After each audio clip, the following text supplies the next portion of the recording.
നമസ്കാരം, ജന്മഭൂമിയിലേക്ക് സ്വാഗതം. താൻ വർഗീയത വിളമ്പുന്നുവെന്ന സമസ്ത മുഖപത്രത്തിന്റെ വിമർശനത്തിന് പുല്ലുവിലയെ കൽപ്പിക്കുന്നുള്ളൂവെന്ന് SNDP യോഗം ജനറൽ സെക്രട്ടറി വെള്ളാപ്പള്ളി നടേശൻ പറഞ്ഞു. സമസ്ത അടക്കമുള്ളവർ എല്ലാവരും കൂടി BJPയെ എതിർത്തിട്ട് എന്തുണ്ടായി? ഇപ്പോഴും അവർ തന്നെ ഇന്ത്യ ഭരിക്കുന്നുവെന്നും അദ്ദേഹം പറഞ്ഞു. സാമൂഹിക സാമ്പത്തിക സർവേ നടത്തിയാൽ ആർക്കാണ് കൂടുതൽ ആനുകൂല്യങ്ങൾ കിട്ടുന്നതെന്ന് വ്യക്തമാക്കുന്നുവെന്നും സർവേ നടത്താൻ ആദ്യം ആവശ്യപ്പെടണമെന്നും അദ്ദേഹം ആവർത്തിച്ചു. മൈക്രോ ഫിനാൻസ് ഉൾപ്പെടെയുള്ള കേസുകളിൽ നിന്ന് ഒഴിവാക്കിയെന്ന് ആരാണ് പറഞ്ഞത്? കേസ് ഇപ്പോഴും ഹൈക്കോടതിയിൽ നടക്കുന്നുണ്ടെന്നും വെള്ളാപ്പള്ളി നടേശൻ കൂട്ടിച്ചേർത്തു.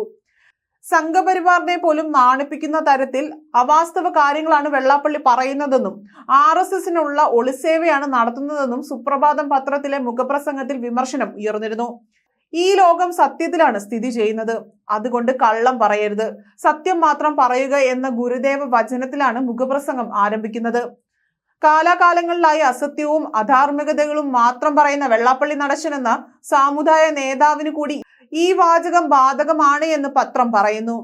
കേരളത്തിൽ SNDPയും UDFും അവരുടെ രാജ്യസഭാ സീറ്റുകൾ മുസ്ലിങ്ങൾക്കും ക്രിസ്ത്യാനികൾക്കും വീതം വെച്ചുവെന്ന പരാമർശത്തിനെതിരെയാണ് മുഖപ്രസംഗം. ഈഴവർക്ക് അവകാശപ്പെട്ട പദവികളോ അവസരങ്ങളോ മുസ്ലിങ്ങളോ ക്രിസ്ത്യാനികളോ തട്ടിയെടുക്കുന്നുവെന്ന പറച്ചിലിൽ വല്ല വസ്തുതയും ഉണ്ടെങ്കിൽ അത് തെളിയിക്കാനുള്ള ബാധ്യത കൂടി SNDP ജനറൽ സെക്രട്ടറി കൂടിയായ വെള്ളാപ്പള്ളിക്കുണ്ട് എന്നും, അല്ലാതെ സംഘപരിവാറിന്റെ നുണ ഉൽപാദക ഫാക്ടറികളെ നാണിപ്പിക്കുന്ന വിധത്തിലുള്ള അവാസ്തവങ്ങൾ കൊണ്ട് സമൂഹത്തിൽ ചിത്രത തകർക്കരുതെന്നും മുഖപ്രസംഗം പറയുന്നു. ജൂൺ 21 പ്രസിദ്ധീകരിച്ച മുഖപ്രസംഗത്തിലൂടെയാണ് SNDP യോഗം ജനറൽ സെക്രട്ടറിക്കെതിരെ സമസ്ത അധിക്ഷേപകരമായ പരാമർശം നടത്തിയത്.